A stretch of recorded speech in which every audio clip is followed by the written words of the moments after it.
നമസ്കാരം, എൻ്റെ പേര് രാജേഷ്.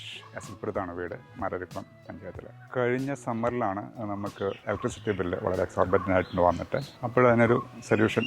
ഞാൻ കുറച്ച് നാൾ വിദേശത്തായിരുന്നു, അതുകൊണ്ട് ഈ നാട്ടിലെ കാര്യങ്ങളൊന്നും അറിയത്തില്ലായിരുന്നു. ഇവിടെ വന്ന് സെറ്റിൽ ചെയ്തപ്പോഴാണ് ഇത്ര ഇങ്ങനെ ഭയങ്കരമായിട്ട് ഇലക്ട്രിസിറ്റി ബില്ല് വന്നത്. അതാണ്ട് 12,000 വരെ വരുന്നു, 3 AC ഒക്കെ വർക്ക് ചെയ്തിട്ട്. അപ്പോഴാണ് സെഡ്ന എനർജിയെ കുറിച്ചിട്ട് കേൾക്കുകയും മിസ്റ്റർ അഖിലിനെ കോൺടാക്ട് ചെയ്യുകയും ചെയ്തത്. അപ്പോൾ അഖിൽ വന്ന് ഇവിടെ സർവേ ഒക്കെ നടത്തി വളരെ സ്മൂത്തായിട്ട് തന്നെ കാര്യങ്ങളൊക്കെ ചെയ്തു. അവർ ഇൻസ്റ്റലേഷനും കാര്യങ്ങളൊക്കെ എല്ലാം പെട്ടെന്ന് ചെയ്യുന്നു. ഒള്ളി തിങ് എനിക്ക് ഡിലേ വന്നത് KSEBിയുടെ ഭാഗത്തു നിന്നാണ്. KSEBിയുടെ ഭാഗത്തു നിന്ന് ആ ഒരു മീറ്റർ കിട്ടാനായിട്ട് കുറച്ച് താമസിച്ചു. ആ ഒരു ഡിലേ മാത്രമേ ഉണ്ടായിരുന്നുള്ളൂ. ഇതിന് ഇടയ്ക്ക് ഈ കഴിഞ്ഞ 2 മാസത്തിന് മുന്നേ ഇൻവേർട്ടറിന് എന്തോ കംപ്ലൈൻറ്റ് ഉണ്ടായിരുന്നു. അതും അവരപ്പോഴും തന്നെ നമ്മൾ വിളിച്ചു പറഞ്ഞ ഉടനെ തന്നെ അവർ വന്ന് അതിൻ്റെ ബാക്കപ്പ് ഇൻവെർട്ടർ വെച്ചിട്ട് അത് കറക്റ്റ് ചെയ്തപ്പോൾ അവർ തിരിച്ചു കൊണ്ടുവന്ന് പഴയ ഇൻവെർട്ടർ തന്നെ വെച്ച് ഇപ്പം കുഴപ്പമൊന്നുമില്ല, നന്നായിട്ട് പോകുന്നു. ഈ സോളാർ വെച്ച് കഴിഞ്ഞിട്ട് നമ്മളൊരു വണ്ടിയുടെ മേടിച്ചിട്ട്, ഇത് ടാറ്റ പഞ്ച് EV ഇലക്ട്രിക് വെഹിക്കിളാണ്. അപ്പോൾ നമ്മൾ അത് ചാർജ് ചെയ്യുന്നുണ്ട്. സാമാന്യം നല്ല ഓട്ടോ ഉണ്ട് വണ്ടിയിൽ. ആൾട്ടർനേറ്റീവ് ഡേയ്സിൽ മിക്കവാറും ചാർജ് ചെയ്യേണ്ടി വരുന്നുണ്ട്. പക്ഷേ എനിക്കിപ്പോൾ 0 ബില്ലാണ് വരുന്നത്.